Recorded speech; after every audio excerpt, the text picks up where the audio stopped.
Yo tout le monde, j'espère que vous allez bien. Moi en tout cas ça va super et je suis trop contente de vous retrouver dans cette petite vidéo qui va un peu nous ramener le soleil puisqu'on est sur une vidéo spéciale Summer Body. Alors peut-être que là le temps ne s'y prête pas, mais c'est le moment parfait pour regarder cette vidéo pour avoir un corps incroyable cet été. Alors évidemment il faut prendre soin de son corps toute l'année, mais c'est vrai que l'été, la plupart des gens ont tendance à commencer à vouloir faire attention à leur corps. Je pense que c'est dû au fait que l'été c'est égal plage, c'est égal tenue légère, chaleur, maillot de bain, etc. Et du coup c'est aussi égal à un peu de complexe, et moi aujourd'hui je vais vous donner toutes mes petites astuces pour réussir à combattre au mieux ces petits complexes et faire de votre été un incroyable été. Bon, je sais pas si grâce à moi vous allez passer un incroyable été, mais on va faire en sorte que oui. Petit spoiler alerte, on ne parlera pas de régime, de sport, d'alimentation, rien de tout ça. Je suis vraiment pas calée pour parler là-dessus. Moi je suis là pour vous donner des conseils pour prendre soin de votre corps exactement comme on le voit absolument partout sur YouTube pour les soins visage, parce que pour moi le corps il a besoin d'être aussi entretenu que notre visage, et donc c'est exactement ce de quoi on va parler dans cette vidéo.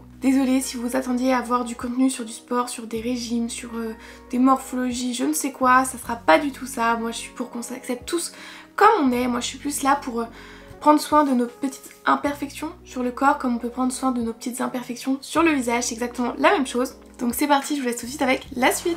Et pour commencer cette vidéo, je vous propose qu'on parle des jambes, parce que j'ai envie de dire que c'est l'un des trucs qu'on va le plus mettre en avant cet été, puisqu'on va sûrement mettre des jupes, des shorts, des robes, etc. Donc je vais vous donner toutes mes astuces pour avoir de super belles jambes cet été. Et je pense que ça va intéresser la plupart des gens, surtout ceux qui sont sujets à avoir par exemple de la peau de croco, donc des jambes très très sèches, ou alors des fraises de peau, un peu comme on peut voir juste ici, ou même juste des poils incarnés, un peu de cellulite, des vergetures, etc. Je vais vous donner mes petites astuces pour améliorer l'aspect de vos jambes. Et pour ça, pour moi, il y a deux étapes qui sont indispensables, c'est le gommage et l'hydratation. Ces deux-là sont indispensables si vous voulez avoir de belles jambes cet été. Alors, le gommage, franchement, vous pouvez très bien vous le faire maison. Il y a des super bonnes recettes sur internet, ou vous pouvez l'acheter. Moi, je sais qu'il coûte 2 €, c'est vraiment pas cher. Je l'ai sur Notino. Et dedans, il y a 250 ml, il y a plein de senteurs, etc. Il est super simple, c'est juste un gommage au sucre. Et donc, je vous conseille de faire un gommage sur l'entièreté de vos jambes une fois par semaine. Ça va vraiment vous aider à éliminer toutes les peaux mortes, à éviter le plus possible les poils incarnés, et puis à vous donner des jambes beaucoup plus douces et beaucoup plus uniformes. Donc c'est vrai que ça pour moi c'est vraiment l'étape primordiale. Vous verrez, si vous commencez à faire des gommages et en plus régulièrement, vos jambes vont être toutes douces, vous n'allez plus avoir de problème de poils incarnés, vous allez avoir des jambes qui sont uniformes, donc c'est vraiment l'indispensable. C'est d'autant plus indispensable que ça me paraît vraiment idéal à faire avant par exemple une application d'autobronzant. Ça va vous permettre d'avoir un autobronzant qui va s'appliquer uniformément sur toute la jambe et ça va éviter les taches, mais c'est aussi super bien si vous comptez vous épiler juste après, parce que du coup ça va enlever vraiment tous les poils qui peuvent être bloqués dans votre peau, sous les plaques de sécheresse, etc. Et ça va vous permettre de vraiment mieux retirer l'entièreté de vos poils. Vraiment on voit une réelle différence quand avant de s'épiler on utilise un gommage ou non, vous aurez les jambes beaucoup plus douces. Et évidemment, indispensable après un gommage, une bonne hydratation, c'est indispensable. Pour moi ça passe peut-être même avant le gommage. Je pense que le mieux c'est d'hydrater ses jambes quotidiennement. Je pense que c'est mieux déjà pour voir des résultats, mais aussi pour prendre soin de votre peau. En plus c'est un petit bonus, vous pouvez prendre une crème hydratante qui sent super bon et vous allez sentir encore plus bon. On en avait parlé sur la vidéo comment sentir super bon, je vous la mets juste ici. Ça va vraiment venir permettre de protéger vos jambes, de les garder beaucoup plus douces et hydratées. D'ailleurs si vous voulez une recommandation de bonne crème hydratante, je vais vous préparer une vidéo qui va sortir très bientôt, donc n'hésitez pas à vous abonner. Mais ouais, l'hydratation c'est vraiment la clé, surtout si vous avez les jambes à tendance sèche. Avec un gommage et une bonne crème hydratante que vous allez appliquer quotidiennement, vous allez voir vos jambes renaître. Elles vont être hyper douces, hyper lisses, beaucoup plus uniformes, enfin c'est incroyable. Il y aura beaucoup moins de problèmes de peau de croco, de plaques de sécheresse, de démangeaisons, etc.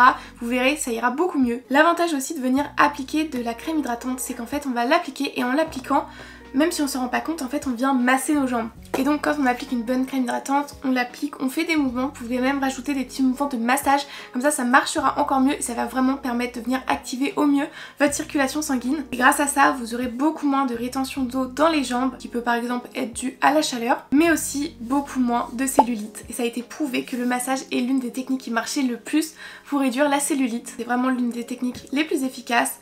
Alors franchement, c'est tout bénef pour avoir des belles jambes. Donc voilà selon moi les conseils les plus utiles pour avoir des belles jambes, et comme vous voyez ça va vraiment pas être très compliqué, on parle juste d'un gommage et d'une crème hydratante et pourtant ça change absolument tout. Voilà, donc grâce à ça vous aurez des jambes qui sont unifiées, qui sont douces, qui sont plus légères, vous allez venir vous masser sans vous en rendre compte, ça va vraiment venir réduire votre cellulite, la rétention d'eau, enfin c'est vraiment bénéf, donc testez et vous verrez que pour cet été vous aurez des super belles jambes. Ensuite, vu qu'on parle des jambes, je pense qu'on peut parler un petit peu des pieds. Je trouve que c'est aussi très important de prendre soin de ses pieds. Surtout que dans cette période, on va avoir tendance du coup à mettre des sandales, des tongs, etc. Enfin, en tout cas, nos pieds, on va les voir, donc ça va être important quand même d'en prendre soin. Ou alors, même si vous n'êtes pas de cette team-là, vous pouvez très bien marcher beaucoup plus l'été, donc ça va être d'autant plus important de prendre soin de ses pieds. Donc pour prendre soin de ses pieds, moi ce que je vous recommande, c'est de temps en temps faire un bain de pied. Ça va vraiment permettre aux peaux mortes qui sont sur vos pieds de ramollir et du coup ça va être beaucoup plus simple après si vous venez les exfolier. Très important, vous pouvez exfolier vos pieds après un bain de pied, ça va vraiment retirer toutes les peaux mortes. Vous verrez après ça, votre pied sera tout lisse. Ça va aussi permettre de limiter les mauvaises odeurs parce qu'en fait avec le gommage on va vraiment venir retirer en profondeur toutes les petites traces, j'ai envie de dire. Et du coup ça va vraiment venir vous retirer toutes les odeurs de transpiration beaucoup plus facilement que juste en se lavant les pieds, mais ça va aussi permettre de limiter l'apparition des cornes sur vos pieds. Une fois que vous avez fait ces deux étapes là, l'hydratation évidemment vous allez voir elle est hyper importante pour le visage, pour le corps entier, donc n'hésitez pas à hydrater vos pieds, ne les oubliez pas. Ça va vraiment permettre d'adoucir la peau de votre pied et de le nourrir en profondeur, ça va vraiment vous permettre d'éviter d'avoir des cornes, des peaux mortes, etc. et vous aurez un très joli pied avec ça. Après bien évidemment vous pouvez aussi venir vous poncer les pieds si besoin, évidemment ça faut pas le faire trop souvent parce que c'est quand même agressif, mais si vous avez des cornes ça peut permettre de les retirer très facilement. Et sinon pour les ongles des pieds, moi je vous conseille de faire attention à votre pédicure, il faut pas avoir des ongles de pied trop longs parce que sinon ça va favoriser le décollement. Non merci les mycoses, les ongles qui se décollent, etc. mais il faut pas non plus couper trop court pour éviter les panaris, donc coupez vraiment vos ongles de temps en temps, de faire en sorte qu'ils ne poussent pas trop, mais n'allez pas non plus les couper trop court. Et sinon n'hésitez pas à prendre rendez-vous chez la pédicure de temps en temps, ça peut aussi faire du bien. Donc voilà ce que j'avais à dire du coup sur les pieds.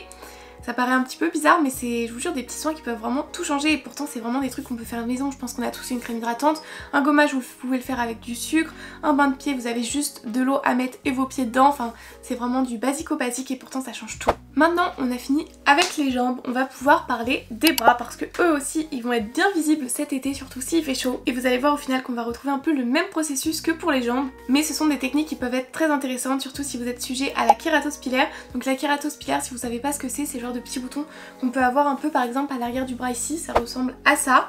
Et je sais que je n'en avais jamais fait de ma vie et que l'année dernière j'en ai eu et puis j'ai fait ces petites astuces là et c'est très bien parti. Donc je trouve ça intéressant. Donc pareil que pour vos jambes et pour vos pieds, vous pouvez très bien faire un gommage sur vos bras, ce qui va permettre de venir retirer toutes les cellules mortes que vous avez sur votre corps, mais aussi de venir déboucher les pores et lisser la peau. Et du coup c'est vraiment indispensable pour la kératose pilaire qu'on va retrouver ici parce qu'en fait ce sont des pores qui se bouchent et ça vient créer des petits boutons. Donc le gommage est indispensable pour lisser la peau, mais vous pouvez très bien aussi faire des peelings. Je sais que ça marche, je crois, même encore mieux pour venir déboucher les pores et que c'est vraiment recommandé à l'arrière des bras si vous faites de la kératose pilaire. Donc je pense qu'une fois par semaine, vous pouvez vous dire allez, je vais me gommer tout le corps, comme ça vous faites tout d'un coup, tout sera fait et vous aurez une peau toute lisse. Vous pouvez même en profiter pour faire un gommage aux aisselles.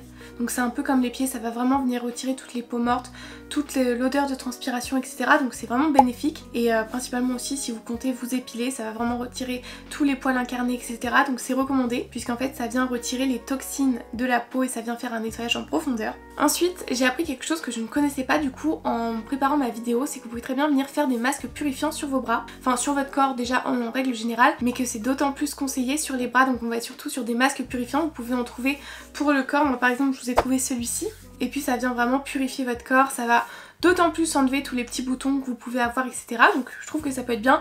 Alors c'est pas le truc je pense qu'on va faire toutes les semaines, mais si vous le faites de temps en temps je pense que vous pouvez voir des résultats. Et puis bah on finit toujours par une couche d'hydratation.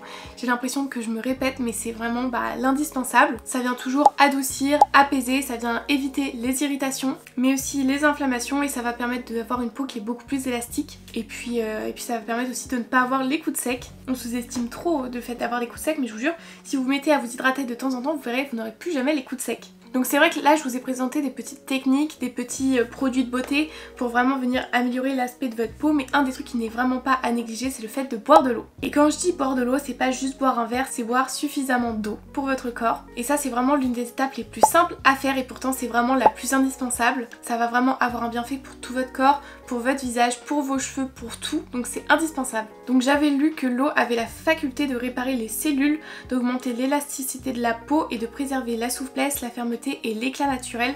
Donc vous voyez, c'est le truc le plus simple à faire et pourtant ça a l'air d'avoir beaucoup de bienfaits. Pour les mains, je dirais que ça se réfère vraiment exactement un peu à la même conclusion que pour les pieds. Bon après peut-être moins besoin d'exfoliation, mais une bonne hydratation, venir prendre soin de vos ongles, c'est vraiment les deux étapes les plus importantes. Donc maintenant qu'on a pris soin de nos pieds, de nos jambes, de nos bras, de nos mains, on peut prendre soin de notre dos parce que le dos il peut être aussi sujet à l'acné et aux boutons. Déjà parce que on peut transpirer, on a les vêtements qui collent, qui frottent, etc. Donc c'est important de prendre soin aussi de son dos. Donc pour ça, je vais me répéter, mais l'exfoliation c'est indispensable. Ça vient retirer les cellules mortes, les toxines, les peaux mortes. Ça vient lisser, retirer toutes les petites croûtes, etc.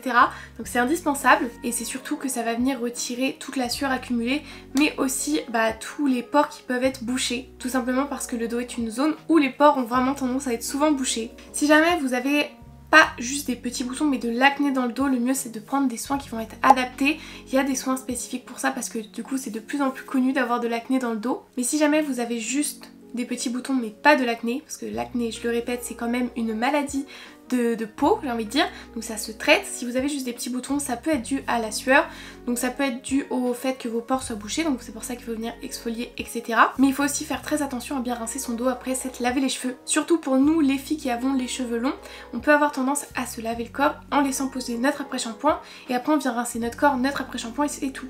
Sauf qu'en fait en faisant ça on peut avoir des produits pour les cheveux qui se sont bloqués dans votre dos, donc vous rincez vos cheveux et après vous re-rincez bien votre dos. Je sais pas si j'ai été assez claire, mais j'espère. En gros, rincez bien votre dos. Et puis le dos c'est aussi une zone à venir hydrater, donc on finit toujours par une couche d'hydratation. Donc si on devait conclure sur cette vidéo, je dirais que le plus important c'est vraiment de venir exfolier votre corps. Je comprends que des fois on peut avoir la flemme, mais c'est vraiment ce qui va venir tout changer. Ça va vraiment venir permettre de réduire toutes les petites imperfections qu'on peut avoir, ça va venir déboucher les pores de la peau qui sont souvent très comprimés avec nos vêtements. Et puis ça va nous permettre d'avoir une peau beaucoup plus lisse et beaucoup plus douce. Ensuite, l'hydratation, vraiment primordiale, si vous pouvez le faire au quotidien, vous verrez vraiment une différence. C'est un peu comme les soins de notre visage. Notre skincare, si on la faisait pas tous les jours, on verrait pas aussi bien les résultats. Ça va éviter les plaques de sécheresse, ça va éviter l'accumulation de la peau de coco, ça va éviter la kératose pilaire, ça va permettre de venir se masser, réduire la rétention d'eau, la cellulite, etc. Et surtout, buvez de l'eau, très important, je dis ça alors que je suis sûre que j'en bois pas assez, mais c'est vraiment primordial. Si vous buvez beaucoup plus d'eau, vous verrez des résultats sur tout votre corps et même sur votre bien-être. Donc c'est très important. Je pense que si vous appliquez tous mes petits conseils, vous verrez un véritable changement. Ça peut paraître super bête, super simple, ça peut être des trucs qu'on peut voir partout et pourtant je vous promets que ce sont les choses qui vont le plus marcher. Il n'y a pas besoin de mettre 1000 € dans une crème pour le corps qui va venir la raffermir si en fait tout simplement vous venez masser vos jambes en vous mettant de la crème. Donc voilà, donc n'hésitez pas à mettre en œuvre tous ces petits conseils là et vous verrez rapidement des changements. N'oubliez pas évidemment que nous sommes tous très beaux et très belles même avec nos imperfections, mais je trouvais ça important de faire une petite vidéo là-dessus parce que comme je vous disais on voit beaucoup de vidéos pour prendre soin de son visage, ne plus avoir de boutons sur le visage, etc. Et pourtant on est très beau avec, mais ça permet à certaines personnes de mieux s'assumer, donc je me suis dit que je pouvais faire pareil exactement avec le corps. N'hésitez pas à me dire dans les commentaires ce que vous en avez pensé de cette vidéo là et si vous aimez bien quand même ce genre de vidéo ou alors pas du tout. Moi j'attends vos retours et en attendant je vous fais de gros bisous, à mardi, bye.